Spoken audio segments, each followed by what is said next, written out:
Hi, you're speaking with Shanaz. I'm the author of the book Touch Beyond Religious Madness. I wrote this book several years ago during my period of spiritual development, and I wrote this book also because I wanted to explain different theories instead of how regular theories that are existing now are explaining different life theories. So life to me is a bit difficult to explain because it has multiple facets, but I would say that it's a combination of contemplation and hard work and a lot of different directions that can lead to more happiness, but happiness is not always guaranteed, I feel. I've seen during the writing of my book that I stumbled upon the theory of the road towards unconditional love. It's actually the lonely road towards unconditional love, because loneliness is one of the things that are quite evident nowadays for many people. So I feel that this thing is definitely something to understand better, and to understand that life is also able to live happily if you're by yourself, and how to deal with yourself, and to find joy in life without needing other people around you constantly or other stimuli. So that's the kind of thing. So for me, the purpose of the human experience is that it's about finding the unconditional love besides your parents, which can be sometimes conditional love. So it's about understanding yourself better, learning about your own experience, having a growing curve in life, understanding your life in a sense that you can relate to other people better, and also finding acceptance through other people by accepting yourself and accepting other people, and also loving other people and yourself.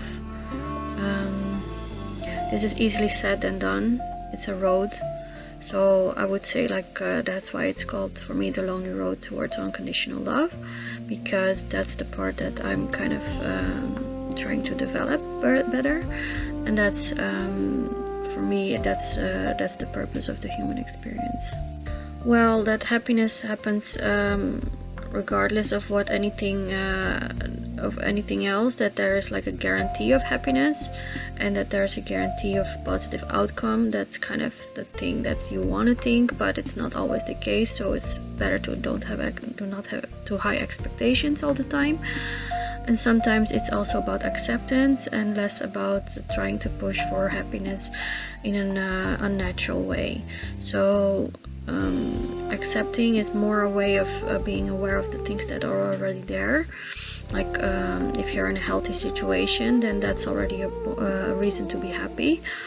If you can use your mind clearly, that's also a reason to be happy. So there are like basic things like as a human that you can be happy for, or grateful for even. And that you have to find happiness outside yourself, or happiness, constantly chasing happiness, is also I think a misconception. So I feel that there is a balance between different emotions, and not all emotions are bad or evil or wrong to experience, even if they can be hurtful sometimes. It's not always to be avoided. That I can experience physical sensations that are pleasurable, and that's about it actually. That I can experience things that I wouldn't be able to experience if I wouldn't have a human body, like physical touch, or food, or sexuality also. And those things are only able to experience in a human body actually. So healing for me is like a broad concept of all kinds of theories that fall under alternative medicine, but also under treatments, under self-healing, like that you have the ability to recover by yourself at some point. Healing can be positive thinking. Healing can also be a different kind of way of looking at healing by itself. Sometimes it's also acceptance instead of just fighting against something. So healing is a broad term of recovery, I would say. The meaning of freedom to me is that I would say it's also a broad term, because freedom, for me, ultimate freedom is freedom of mind, spirit, body, everything, and all, and still feel the ecstasy of joy and happiness. So without boundaries. But this is like kind of this the idea of total liberation or release.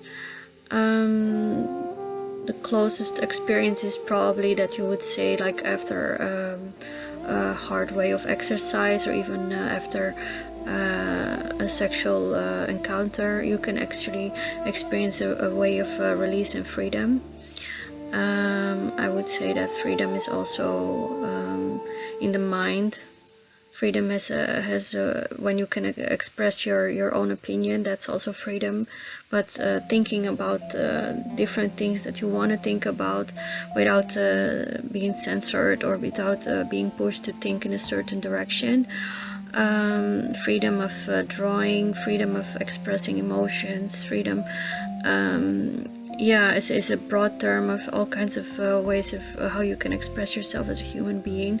Also freedom to follow your own path in life, freedom to follow your own studies, your own job, freedom of not having to struggle too much for being paid. So freedom is has a lot to do with all kinds of facets in life that are worth to strive for. I think the world's greatest needs for now is that people all over the world have access to good education and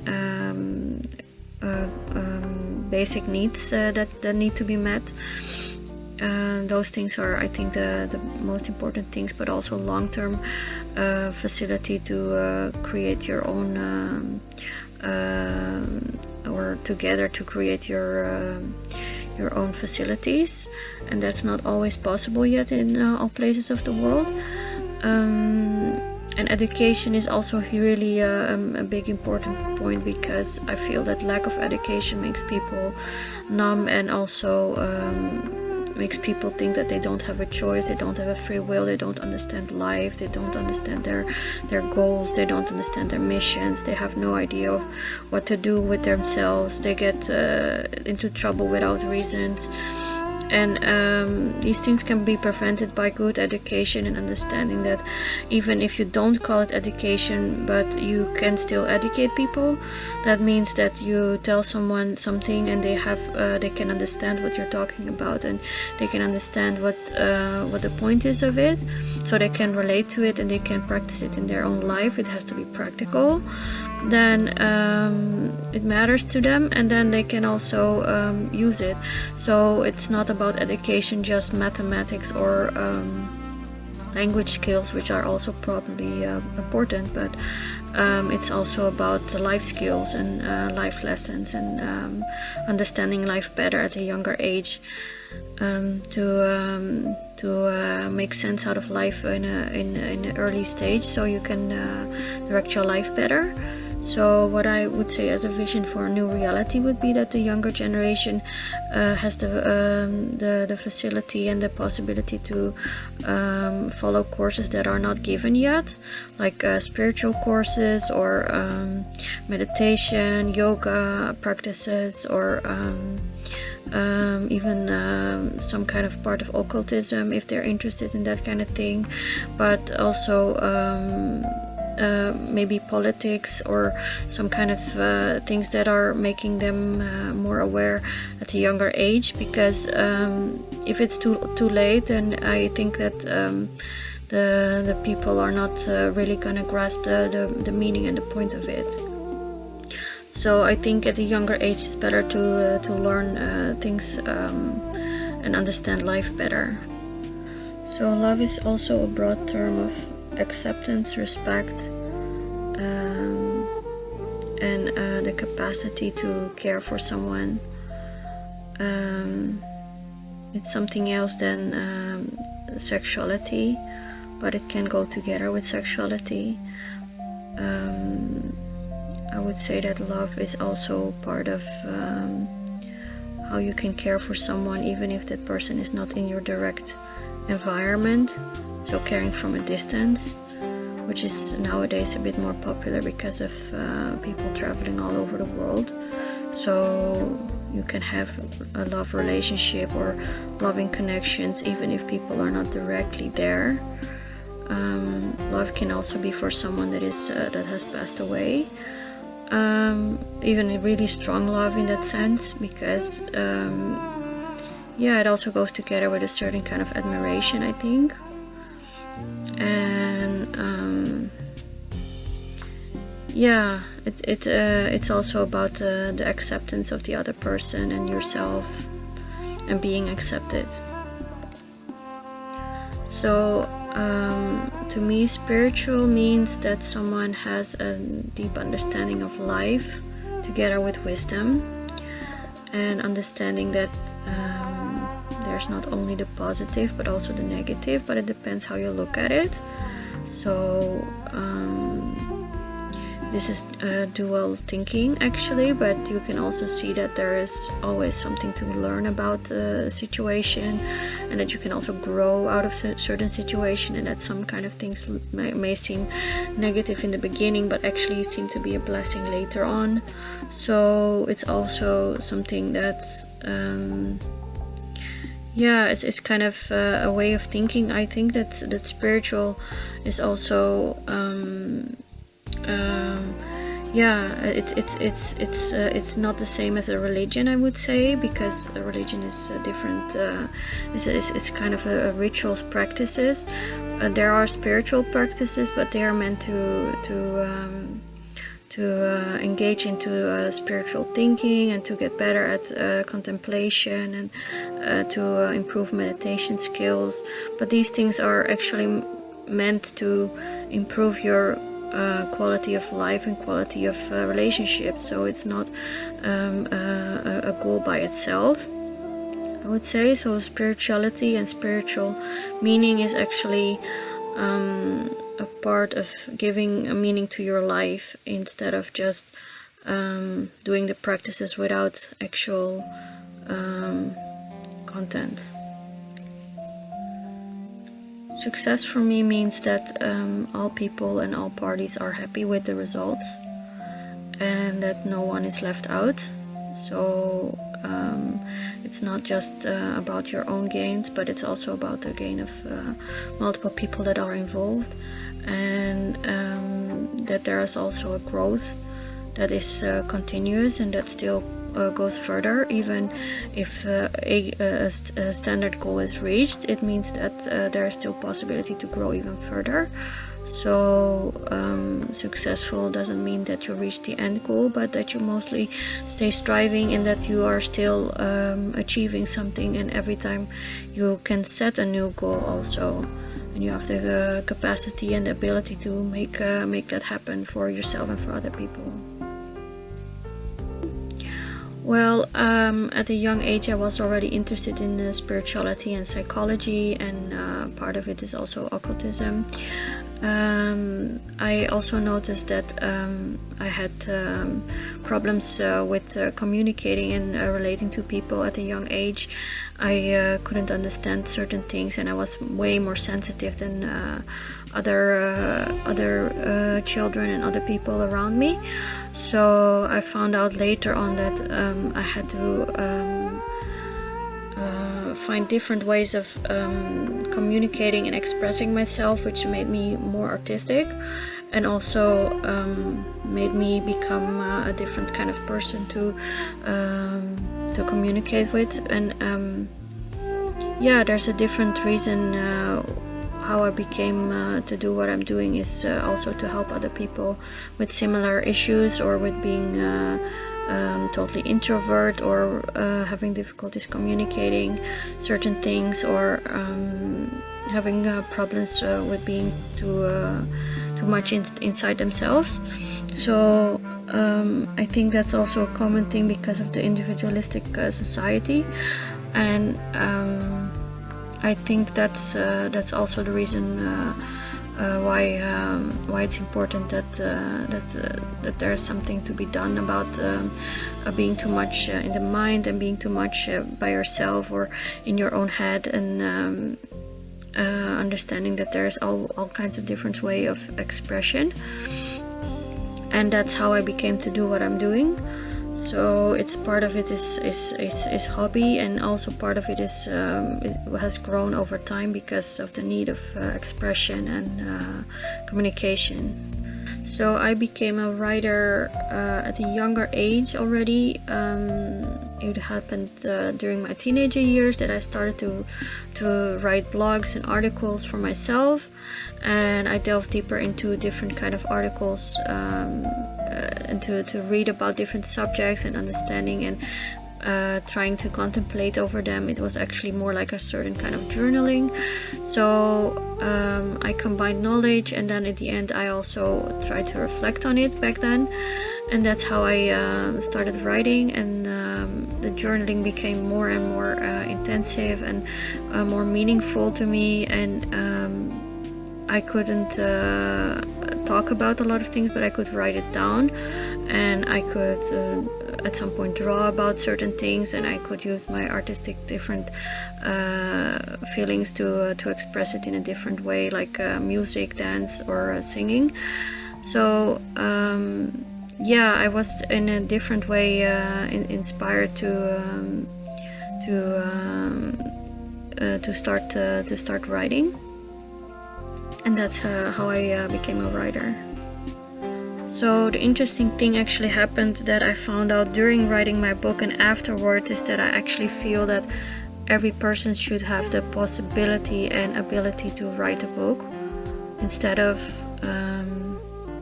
just reading it, or not even reading, but in general not doing anything with books. I feel like it doesn't have to be a long story or a novel or that kind of thing, but it has to be something that carries a message about your life, because I feel that everyone has something to share, even if it's short and strong message.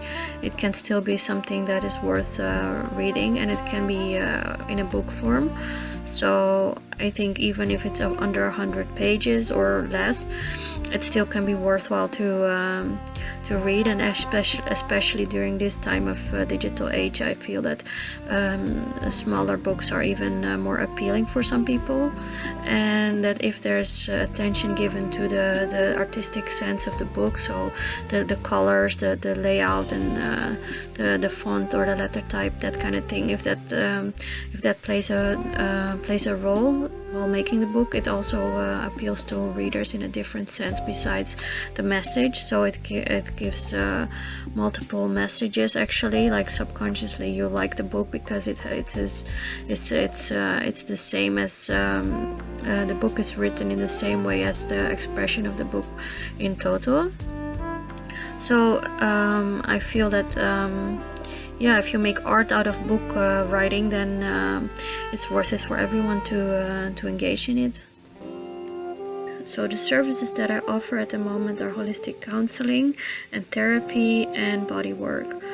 So these services are actually all together because I feel that body, mind and spirit are connected, and I feel that even if someone is having a problem in their way of thinking, it can also have an effect on their body, and even if people have an effect or problem with their physical body or state, then it can also have an effect on their mental issues. So I feel that these two are definitely related, and that's why I offer them together. And that's how I do it at the moment. The holistic counseling I actually do also on different locations and online, and also I can do it while being outside or inside. It depends really what people prefer, because I'm kind of flexible in that. I feel it's not meant to be sitting in a clinical office to do a counseling session, but it's actually more fluid and more in a flow. So I'm really open to understanding someone's lifestyle and willing to accommodate to different counseling styles. So you can find more information about me on illuminavida.com. That's my website about all the services that I offer and the future projects and products that I'm making. It's a big website for business, but I also felt that I have a lot of things to share and to connect to. And the meaning of Illumina Vida is a deeper meaning, which I explain also on my website if you're interested to read about it. And then you can contact me through the website also and find more information about the current services. So one thing I know for sure is that life is temporary, and that dying is not something that you can prevent so far yet. The other thing is that there's multiple races, and I feel that that's also part of the whole world, and to understand that religions are not meant to discriminate, but more to bind different races. And I think that message is really not